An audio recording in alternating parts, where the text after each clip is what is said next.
Hi everybody, this is TheHande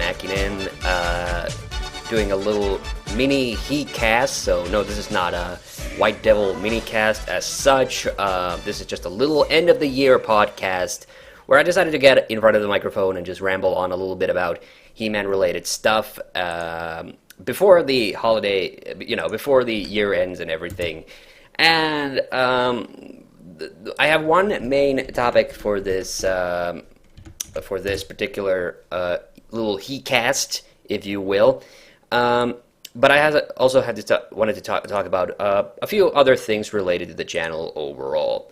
So first of all, my main topic, which I want to discuss in this, is the fourth season of She-Ra and the Princesses of Power. You might have noticed that there wasn't a shitty couch vlog following when it came out, and that's not because I haven't seen it. I have. But you might have also noticed, well, this is something I wanted to talk about. This is, you might have noticed that this year, especially towards the end of the year, there's been a decided downturn in the amount of videos that have been coming out. And that has nothing to do with the YouTube policy changes that people have been overreacting to and, all that ridiculous nonsense that's been going on. When I say overreact, like literally Retro Geyser removed all of his videos. Which that was unnecessary. By the way, if you are missing Retro Kaiser, we just did a movie commentary on our second channel. If you want to hear his voice, but and I guess some of the the Let's Plays that are on this channel and my second channel. But anyway, yeah, the reason is, and another thing that I wanted to touch upon were the 60-second He-Man reviews, which I started this year and then they kind of stopped abruptly. That's also something I want to touch about. So, first of all, yeah, the reason for the low amount of videos towards the end of the year has been pretty much entirely because I just haven't had the energy to do it. Partly because of my job, which I've been doing at the end of this year. Luckily, it is now ending, and next year, after I've completed my move, yes, I'm moving again. I'll be getting back on the saddle again and making videos and all that good shit. So yeah, so that's the reason for it, and it's also I did the few funny Skeletor vids and also the odd game review, the top 10 about the second top 10 about my favorite puzzles, and I do plan on making another one of those. Yeah, but I didn't really just want to do like two shitty She-Ra couch vlogs, pretty much back to back. That seemed like kind of needless again. And also, part of the reason I've kind of just been giving my opinion on those as a fan of the original Filmation show. That's kind of been my point of view.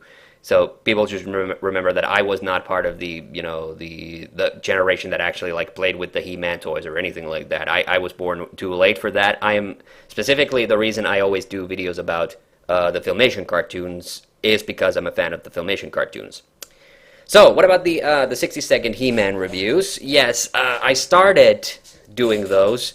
And then, I did the first 3 episodes. I pushed them out together at the same time because I wasn't entirely sure if this format was good or not.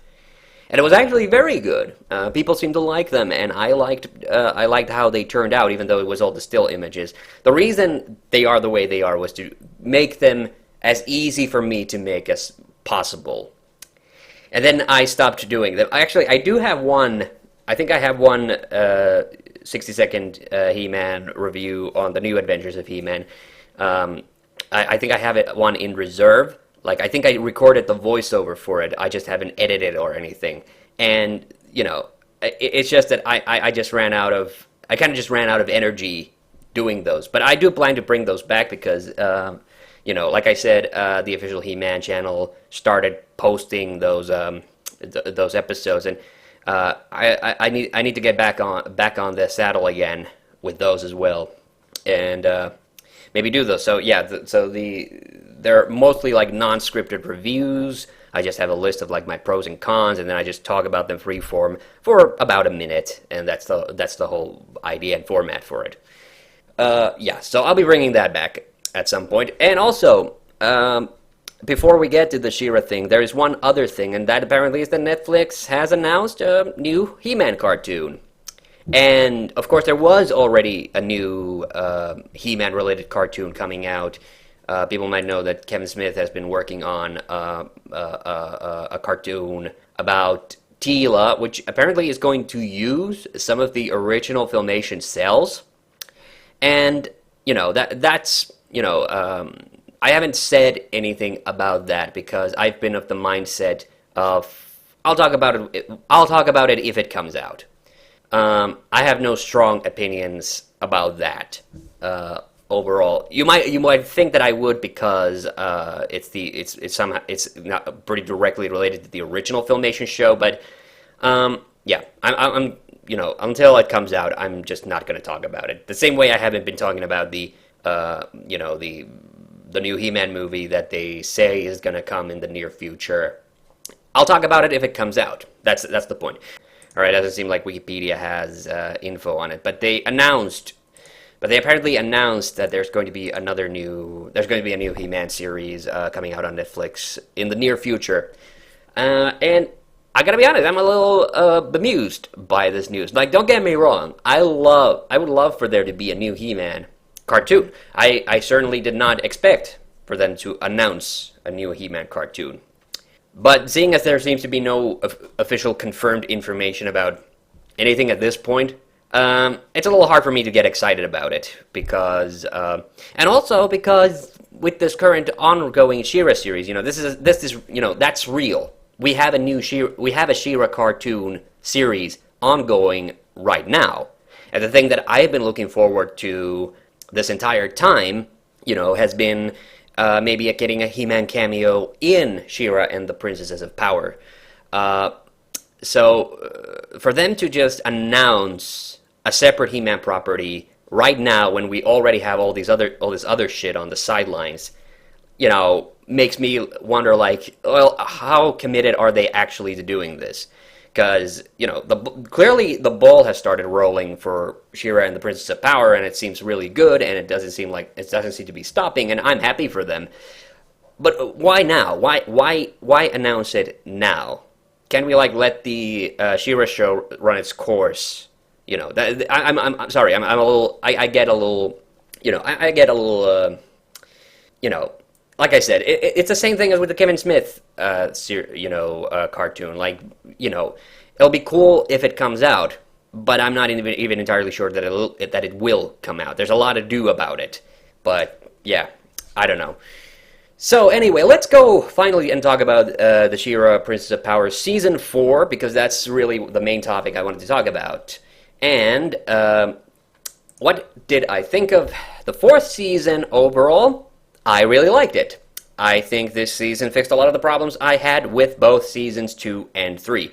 Like I said in those Shitty Couch vlogs, I was not a fan of these mini seasons, and I even got a few comments saying that originally, apparently, Netflix was planning on releasing season 2 and 3 as just one long season, and what ended up happening was that they split them off into 2, and if that's the case, okay, sure, that kind of makes a little bit more sense to me than just randomly deciding to do these really short mini seasons. Even with the combination of that, even if I was to think of seasons 2 and 3 as just one long season, it still wouldn't be as good as season 1. Season 4, I think, got back on track for the series, and that's in the way that it had both those very good story-driven episodes, and it had those very good, and it also had good one-off fun episodes. Because that's the thing, so the thing with season 3 was that it was super short and it was super story-driven, and I was not a fan of the story arc structure of the last couple of episodes. Okay, so we build up a lot of interesting things during this fourth season, and we finally explained why Light Hope is such a bitch. So that's another thing that I'm really happy about. And we got a lot more. there were definitely like really good character building moments during season 4. That is something that I was really happy about. We got Hantara coming back for a whole episode. That was great. I did hate, maybe this is just me. Like, I didn't really like this teen drama nonsense that they had with Glimmer and Dora and Bo fighting each other. I thought that was very artificial character drama that they were building. I mean, some of it. I mean, it was acceptable at the start of the season because Queen Angela has died. So that made so there it made sense. But just as with like the Adora Catra drama that I've been moaning and groaning about, like how it has gotten so like I'm getting a little tired of it at this point. The other thing, and okay, it's gonna sound like I'm complaining a lot, but I did genuinely enjoy this season. I'm just gonna talk about like the things I didn't like at first because I want to get those off of my chest. Okay, at the end of the one really good thing about season 3 that I liked was that we had the revelation of Hordak's backstory, that we found out Horde Prime was a real character. So I was expecting Horde Prime this season, and we did get Horde Prime in the final episode. Like, Jesus Christ, are you fucking kidding me? You had to keep us waiting for it this whole time. We did get another Seahawk episode. I was happy about that. I wish there were more. I wish Seahawk was in the show more, and Seahawk and Mermista. But I will say that one episode, did more than make up for the lack of Seahawk previously. I'm kind of getting a little sick and tired of Swiftwind. I wish there was a little bit more to his character than him just being obnoxious, just an obnoxious, douche. Like, he just always shows up and tries to make everything about himself, so that's... I guess that's a joke, but, like, could you, like, give him, like, a little bit more character? Is that too much to ask?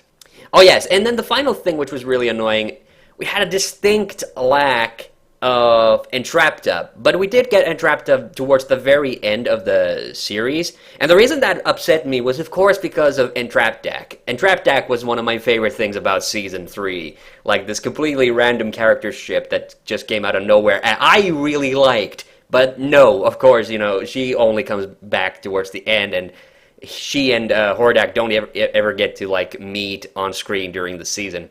We did get Glimmer's dad coming back, the old king. Ah, Jesus. Is it Micah? Micah, there it is. Okay. So, Micah came back, and that was cool. That was interesting. No, that was definitely a good thing, and I like the fact that we found out, like, more about Madame Raz and everything. Mara, this is interesting. This is something I picked up again because I was watching New Adventures again. That Mara is actually when she's not in her She-Ra form. Mara actually has a hairstyle that is identical to one of the two girls on the New Adventures of He-Man, or at least during the second season of the New Adventures of He-Man. What's her name? Oh, it is Mara. Okay, so Mara is... so they've, in fact, acknowledged New Adventures, basically, in the She-Ra cartoon show. And that is funny because that flew completely over my head when they initially said the character named Mara. Drissy is the blonde girl, and Mara is... so that hairstyle that Mara has is the exact hairstyle that Mara in the New Adventures had during the second season. So yeah, that was a cool thing. That was a cool little thing that they put in there. Oh yes, and Double Trouble. I will say, Double Trouble was an interesting character. She's not an original toy line character. I had to check because I don't know the toys. But that was an interesting thing. Now, what about the fact that Flutterina is not a real character on the show now? The Flutterina was introduced quickly. Flutterina in this series is just this person that Double Trouble creates in order to infiltrate the rebels. Honestly, I was a little sad because when I saw her, I thought she was the cutest fucking thing ever, And then it turns out like, oh, it's just like that. I mean, I liked Double Trouble as a character.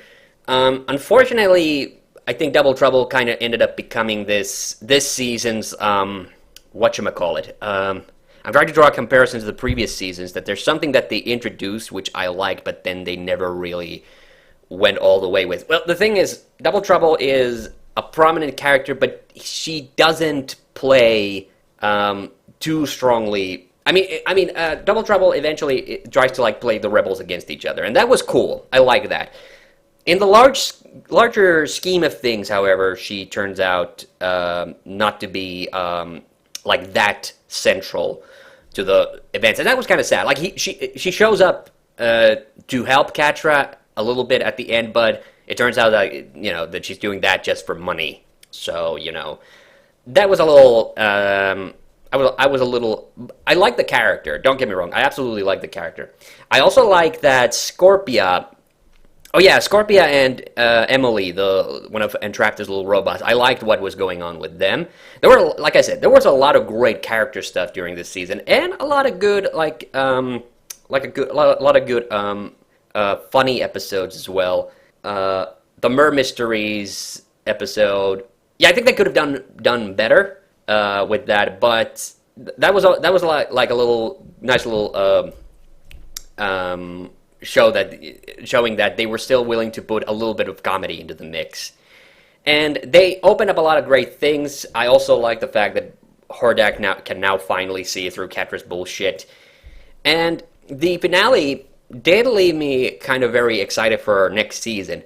But that's the thing, like, Horde Prime only appeared towards the end of this season. That kind of bothers me. Like, really, I really would have wanted to have seen Horde Prime, properly already during this season. But I can't complain because I do think this season was way better than season 2 or 3. I think they absolutely made up for those slightly lackluster, well, maybe that's strong. Maybe that's a little too strong.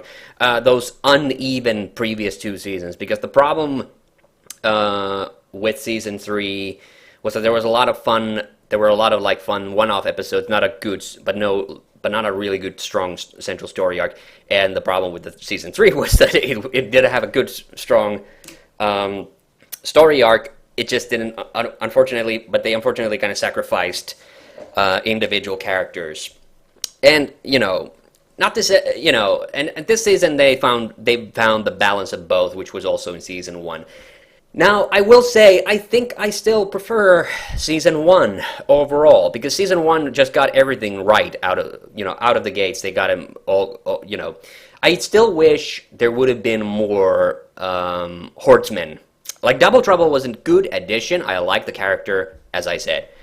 I'd really still love to see Mantena one of these days, though. I gotta be honest. Like, it's kind of like it. Let me put it this way. It's kind of like if they're going to do the Netflix She-Ra show, the Netflix He-Man show, and if they don't have Beast Man, like that's how it's kind of feeling. But at the same time, I guess because Hordak hasn't been so prominent, I think that's really the reason. Because the reason Mantena is there is so that Hordak always has an easy target to always drop through the trap door and do mean stuff to.